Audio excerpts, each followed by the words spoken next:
فلسطینی مظلوم بھائیوں کے حوالے سے یہاں ان کی حمایت میں، ان کے حق میں اور طریقوں سے آوازیں اٹھ رہی ہیں۔ ایک بات یہ بھی کہی جا رہی ہے کہ اسرائیل کی اور اس کے ہم خیالوں کی مصنوعات کا بائیکاٹ کیا ہے۔ آج ہی شیخ الاسلام حضرت مولانا محمد تقی عثمانی دامت برکاتہم کا یہ ارشاد ہوا، ان سے کسی نے پوچھا کہ اس پہ آپ فتویٰ دیں۔ ان کا یہ فتوے کی بات نہیں، غیرت کی بات ہے۔ بہت خوب بات کی ہے۔ ہر چیز فتوے کی زبان میں نہیں دیکھی جاتی، غیرت کی بات ہے کہ جب ہمارے بھائی مر رہے ہوں، ذبح ہو رہے ہوں، تو بھائیوں کو ذبح کرنے والوں کے ساتھ تجارت نہیں کی جاتی۔ یہ غیرت کی بات ہے، ایمان کی بات ہے۔ میں اس کے ایک پہلو پر کچھ عرض کرنا چاہوں گا۔ اس کو معاشی جنگ کہتے ہیں، جہاد کا معاشی پہلو، معیشت کی جنگ، یہ بھی جہاد کا حصہ ہے۔ خود جناب نبی کریم صلی اللہ علیہ وسلم کے زمانے میں بھی معاشی جنگ جہاد کا ایک اہم حصہ رہی ہے۔ اس پر دسیوں واقعات بیان کیے جا سکتے ہیں، تو واقعات عرض کرنا چاہوں گا۔ یہ دین کا تقاضا ہے، جہاد کا حصہ ہے۔ معاشی بائیکاٹ، معاشی ناکہ بندی، سپلائی روکنا، خریداری نہ کرنا، یہ بھی جہاد کا حصہ ہے، اور جہاد کا معاشی دائرہ یہی ہے۔ اس پر بہت سے واقعات ہیں، دو واقعات عرض کرنا چاہوں گا۔ یہ بدر سے پہلے کی بات ہے۔ جناب نبی کریم صلی اللہ علیہ وسلم جب ہجرت کر کے مدینہ منورہ تشریف لائے ہیں، تو حضور کے بڑے ساتھیوں میں جنہوں نے جگہ دی تھی، ٹھکانہ دیا تھا، پشت پہ کھڑے ہوئے تھے، دو بڑے قبیلے تھے، اوس اور خزرج۔ خزرج کے سردار تھے حضرت سعد بن عبادہ رضی اللہ تعالیٰ عنہ، اور اوس کے سردار تھے حضرت سعد بن معاذ رضی اللہ عنہ۔ دونوں ساتھ تھے، وہ سعد بن عبادہ تھے، یہ سعد بن معاذ تھے، دونوں ہی ساتھ تھے۔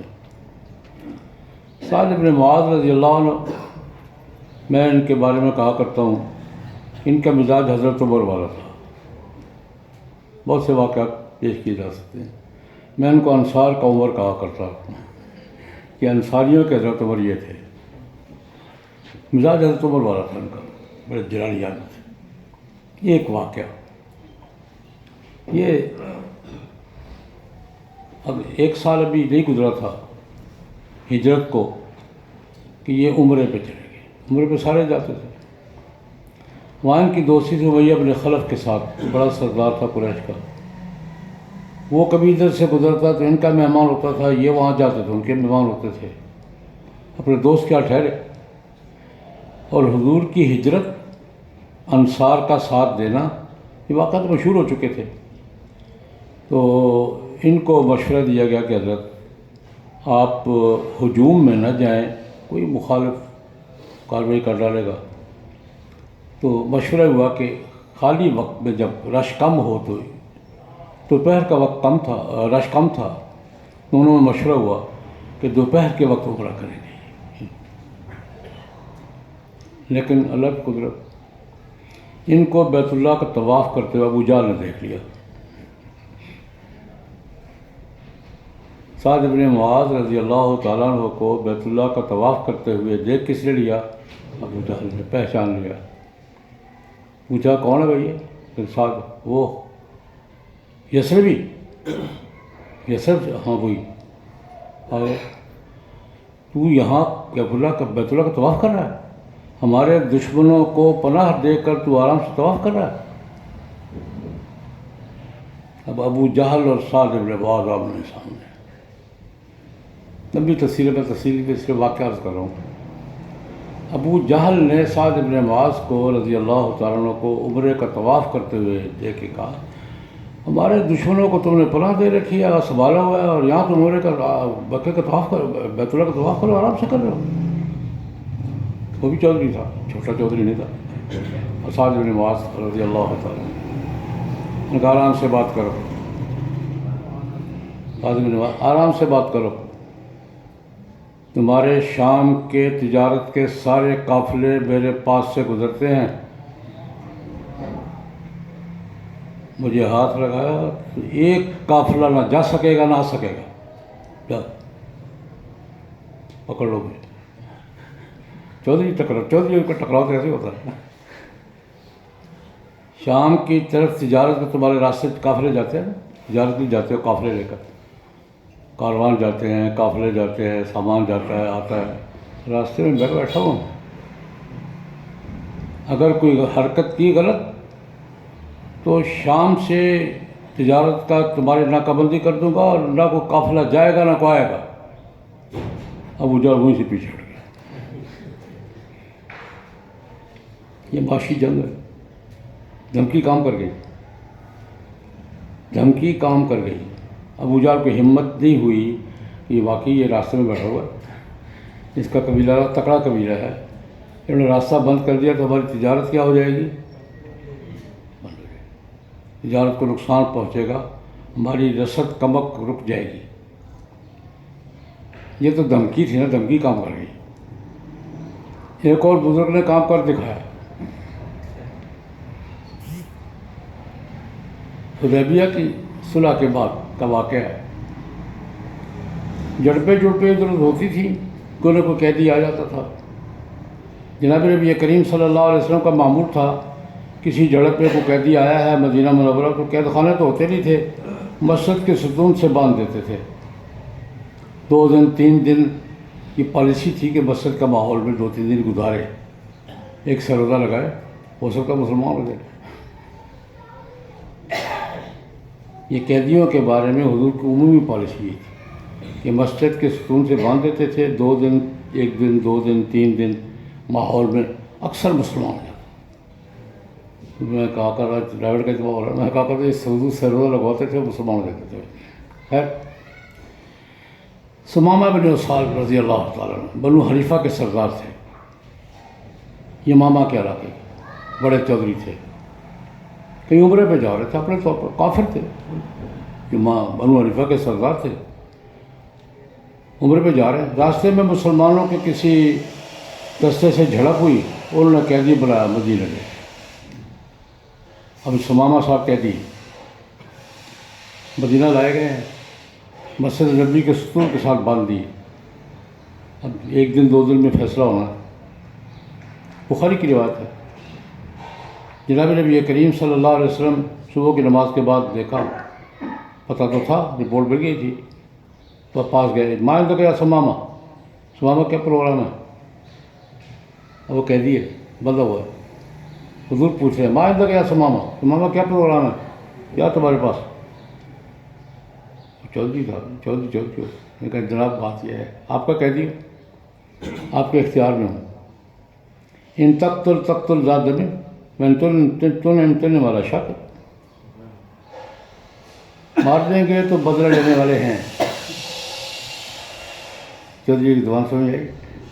ان تقتل ذات دم, مار دو گے, آپ کے کنٹرول میں ہوں, مار دو گے, لیکن بدلہ لینے والے ہیں, لے لیں گے. وَإِن والا شک ہے, احسان کرو گے تو ناشکری نہیں کروں گا. ان 2 جملے میں پوری تقریر ہے. ان تقتل ذات دم, اگر مار دو گے تو بدلہ لینے والے لے لو, اور احسان کرو گے تو ناشکرا نہیں. حضور نے چپ کر گئے. اگلے دن پھر پوچھا, مان لگا ثمامہ کیا پروگرام ہے؟ تو وہی جو کل کہا تھا. تیسرے دن پھر پوچھا فجر کی نماز کے بعد. ہاں بھائی. اس نے کہا جناب میں پرسوں جو کہا تھا وہی کل کہا تھا, وہی آج کہا. سوچا ہمارا باپ بدلہ نہیں کرتا,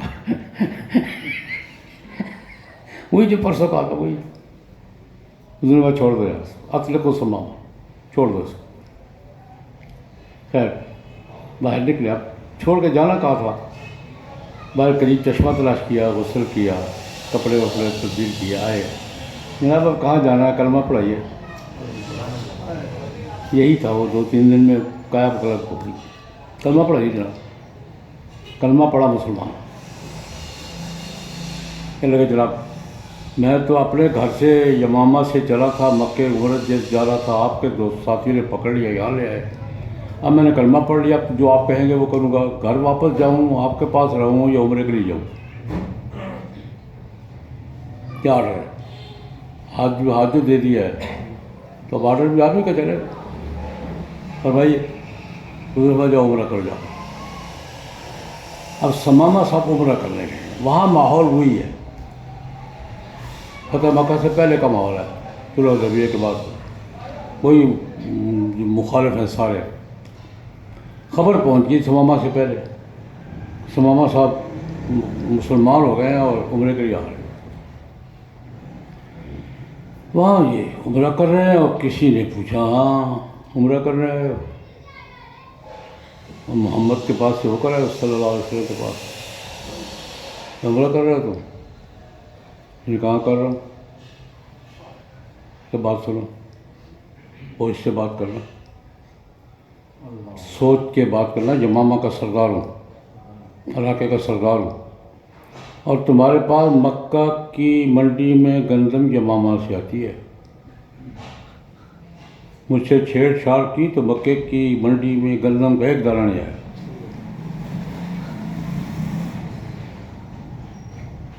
ہاتھ لگاؤ۔ اور وہ پیچھے ہٹ گئے، یہ اب آرام سے چلے گئے، جا کے کارروائی ڈال دی، یمامہ میں اعلان کر دیا کہ خبردار مکہ کی منڈی میں یمامہ سے گندم نہیں جانی چاہیے۔ نہیں گئی، 2 مہینے گزرے، مصیبت پڑ گئی کوئی، یمامہ کا چودھری آیا تھا، وہ دھمکی دے گیا تھا گندم نہیں آئے گی، تمہاری منڈی میں گندم نہیں آئے گی۔ وہ یہ حضور نبی کریم صلی اللہ علیہ وسلم حدیبیہ کی صلح کا زمانہ تھا، یہ ہم 10 سال جنگ نہیں کریں گے۔ قریش نے باقاعدہ وفد بھیجا مدینہ منورہ، جناب نبی کریم کی خدمت میں، جناب ہمارا آپ کا معاہدہ چل رہا ہے جنگ نہ کرنے کا، وہ آپ کے ساتھی نے ہماری ناکہ بندی کر دی ہے، منڈی کا راستہ روک دیا ہے، آپ مہربانی کریں۔ حضور نے خط لکھا، ثمامہ کو ہتھوڑا رکھ دیا تو ثمامہ نے سپلائی باہر۔ یہ میں نے 2 واقعات عرض کیے ہیں، معاشی جنگ، یہ بھی جنگ کا حصہ ہے یا نہیں ہے؟ یہ بھی جہاد کا حصہ ہے اور دین کا تقاضا ہے، اس لیے ہمیں بھی تھوڑی سی غیرت کرنی چاہیے اور اس مہم کو منظم کرنا چاہیے کہ کم از کم اسرائیلی مصنوعات کا بائیکاٹ تو کرے نا، یہودی مصنوعات کا بائیکاٹ تو کرے نا۔ ہمیں اپنے فلسطینی مظلوم بھائیوں کی امداد کے لیے یہ مہم چلانی چاہیے اور اسرائیلی مصنوعات کے بائیکاٹ کی اور اسرائیل کے سرپرستوں کی مصنوعات کی بائیکاٹ کی مہم منظم کرنی چاہیے، اپنے مظلوم بھائیوں کے ساتھ امداد کا یہ بھی ایک حصہ ہے، یہ بھی ایک تقاضا ہے۔ اللہ پاک ہم سب کو توفیق عطا فرمائے۔ اللہم صلی اللہ